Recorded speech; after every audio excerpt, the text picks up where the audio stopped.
প্রিয় দেশবাসী, আজ বাংলাদেশ একটি গভীর সংকটময় মুহূর্তের মধ্য দিয়ে যাচ্ছে। এখন পর্যন্ত আমাদের প্রাপ্ত খবর অনুযায়ী আওয়ামী লীগ, ছাত্রলীগ, যুবলীগের সন্ত্রাসীরা গুলি করে কুপিয়ে প্রায় 30-এর অধিক শিক্ষার ছাত্র জনতাকে হত্যা করেছে এবং দিন শেষ হতে হতে এই সংখ্যাটা কোথায় গিয়ে দাঁড়ায় আমরা জানি না। এরই প্রেক্ষিতে আমরা একটি সিদ্ধান্ত নিয়েছি। আমাদের একটি জরুরি সিদ্ধান্ত মোতাবেক আমাদের যে 6 তারিখের যে লং মার্চ টু ঢাকা কর্মসূচি ছিল সেটিকে আমরা একদিন এগিয়ে নিয়ে এসেছি। অর্থাৎ আগামীকাল 5ই অগস্ট সারা দেশের মুক্তিকামী জনতাকে ঢাকার উদ্দেশ্যে রওনা হওয়ার জন্য আমরা আহ্বান জানাচ্ছি।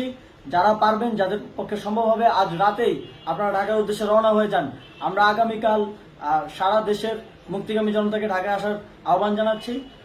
বিশেষ করে ঢাকার আশেপাশে যে জেলাগুলো আছে, আপনারা দায়িত্ব নিয়ে মসজিদের মাইকে ঘোষণা দিয়ে যাদেরকে পাবেন সবাইকে নিয়ে ঢাকার উদ্দেশ্যে রওনা হন। এই লড়াই আমাদের জন্য একটি চূড়ান্ত লড়াই। আমরা চূড়ান্ত ঘোষণার জন্য প্রস্তুত। আমরা গণভবনের দিকে যাত্রার জন্য প্রস্তুত এবং সেই উদ্দেশ্যেই আপনারা সবাই ঢাকা আসুন। আমরা আপনাদের সবাইকে নিয়ে আমাদের চূড়ান্ত দাবি আদায়ে এগিয়ে যাব।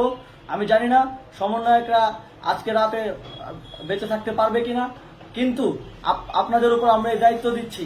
আপনারা সবাই নিজ দায়িত্বে ঢাকায় আসবেন আগামীকাল এবং পরশু পরিস্থিতি বিবেচনা করে পরশু গণভবনের দিকে 4 দিক থেকে আমরা রওনা হব। আমরা খুব আতঙ্কের সাথে লক্ষ্য করছি যে ছাত্রলীগ, যুবলীগ এবং আওয়ামী লীগের গুন্ডারা পুলিশের অস্ত্র দিয়ে পর্যন্ত সাধারণ জনগণের উপর হামলা করছে। কিন্তু একটি সুখের খবর হচ্ছে, সারা দেশের বিভিন্ন স্থানে সেনাবাহিনী ছাত্র জনতার পক্ষে দাঁড়িয়েছে।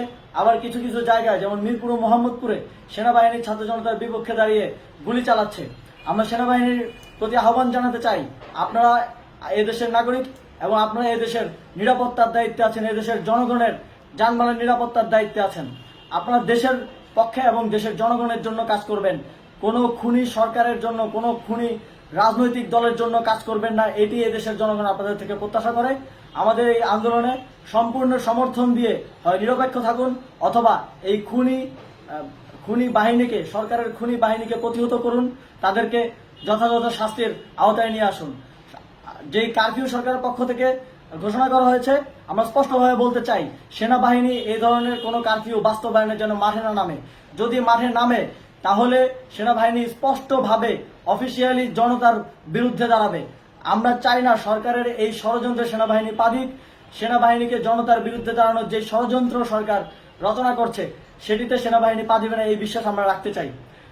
আওয়ামী লীগ আজ সারা দেশে তাদের খুনি বাহিনীকে নামিয়ে দিয়েও ছাত্র জনতার প্রতিরোধের মুখে টিকতে পারেনি। রাজপথের পরাজিত শক্তি হিসেবে তারা সেনাবাহিনী সহ অন্যান্য বাহিনীকে আমাদের বিরুদ্ধে কাজে লাগানোর চেষ্টা করছে।